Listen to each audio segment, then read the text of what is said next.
समीकरण के सामान्य गुणधर्म के बारे में अध्ययन करेंगे। फर्स्ट पेपर है अपने समीकरण सिद्धांत। उसमें अपन सरल एवं रेखिक समीकरण एवं द्विघात समीकरण से पहले से अपन सुपरिचित है। यहाँ हम समीकरणों के सामान्य गुणधर्म तथा उनके मूलों की प्रकृति एवं संख्या के बारे में अध्ययन करेंगे।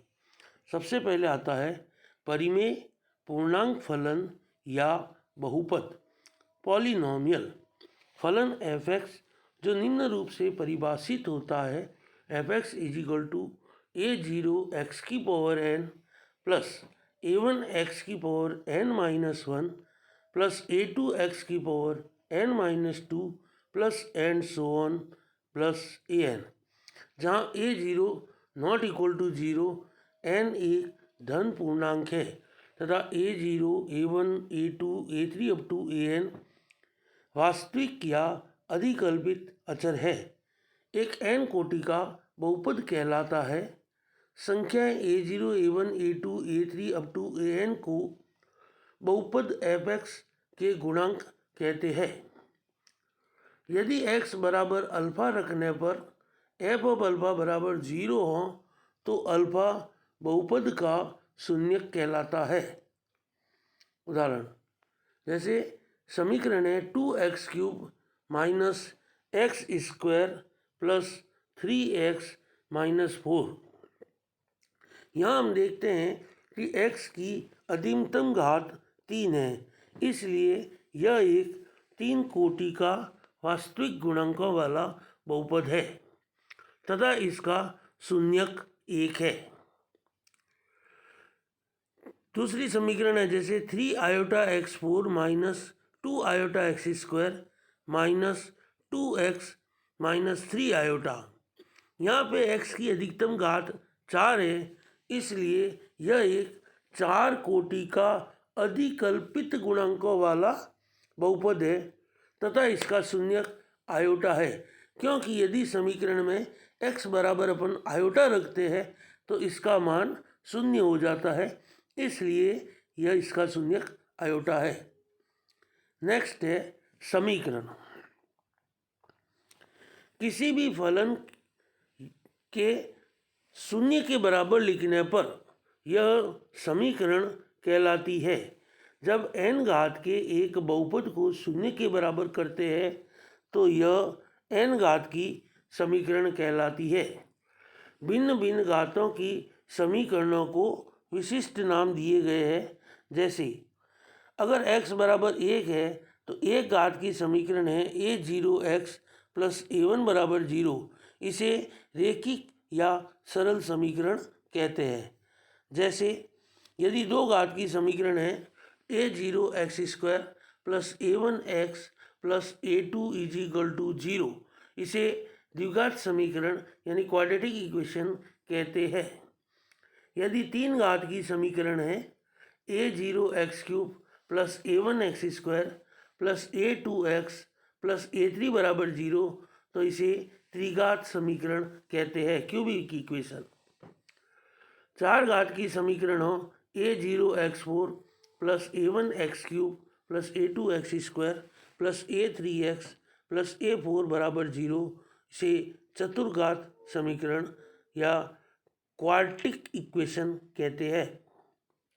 एक समीकरण संख्यात्मक कहलाती है यदि इसके समस्त गुणांक संख्याएं हों तथा समीकरण बीजीय कहलाती है यदि इसके गुणांक बीजीय संकेतों में दिए हुए हों। जैसे समीकरण 2x³ plus 3x square minus 8x plus 3 = 0।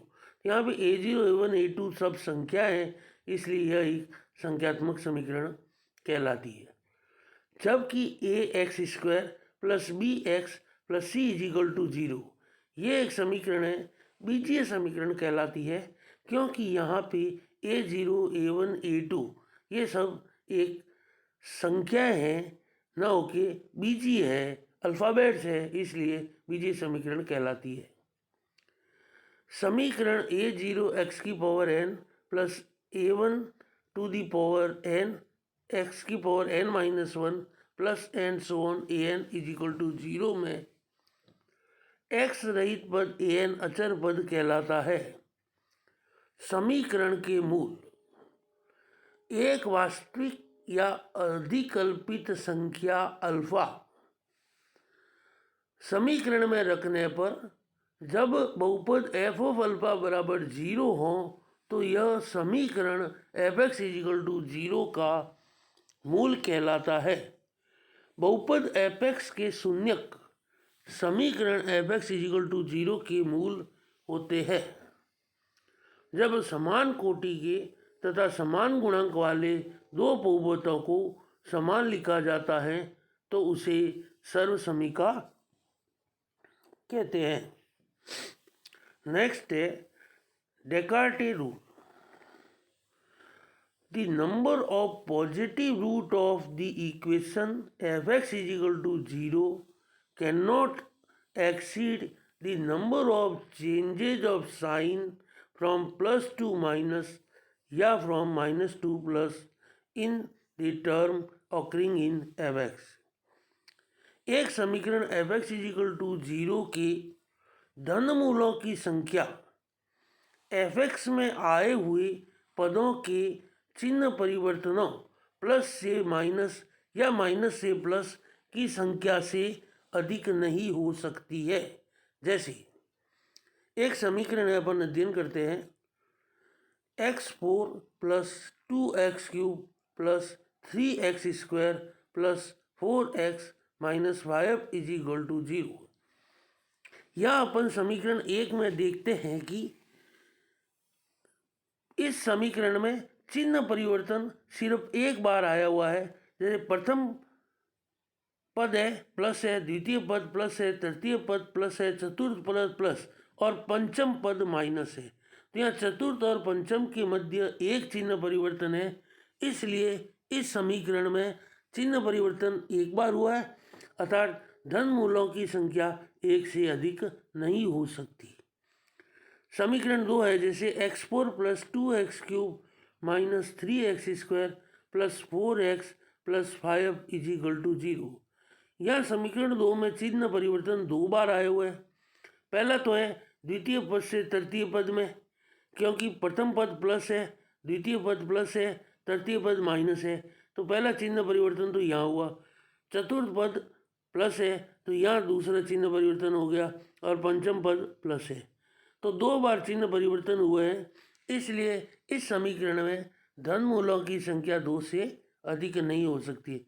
इसी प्रकार समीकरण 3 में 3 बार चिन्ह परिवर्तन हुए हैं, तो इस समीकरण में धन मूलों की संख्या 3 से अधिक नहीं हो सकती है।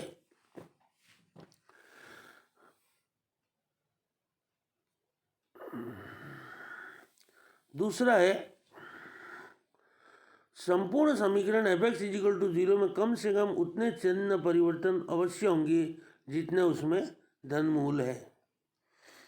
इसी प्रकार यदि समीकरण f(x) इजिकल टू 0 के ऋण मूलों की संख्या f ऑफ माइनस x में चिन्ह परिवर्तनों की संख्या से नहीं हो सकते, बढ़ के नहीं हो सकती है। जैसे अपने को एक समीकरण दे रखी है f(x) इजिकल टू 0। अब f(x) इजिकल टू 0 में अगर अपन x बराबर माइनस x रखते हैं और उस समीकरण में जो चिन्ह परिवर्तनों की संख्या है, तो इस समीकरण के ऋण मूलों की संख्या उस चिन्ह परिवर्तनों से अधिक नहीं हो सकती है।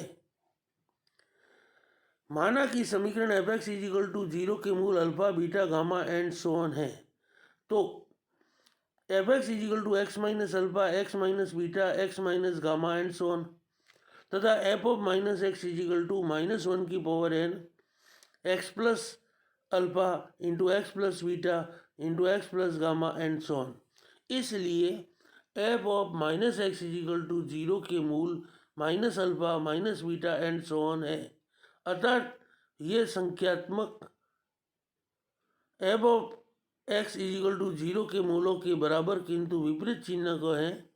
इसलिए समीकरण f(x) इजिकल टू 0 की ऋण मूलों की संख्या वही है जो समीकरण f of minus x is equal to zero की धन मूलों की संख्या है, अर्थात f x is equal to zero की ऋण मूलों की संख्या f of minus x is equal to zero की धन मूलों की संख्या के समान होगी।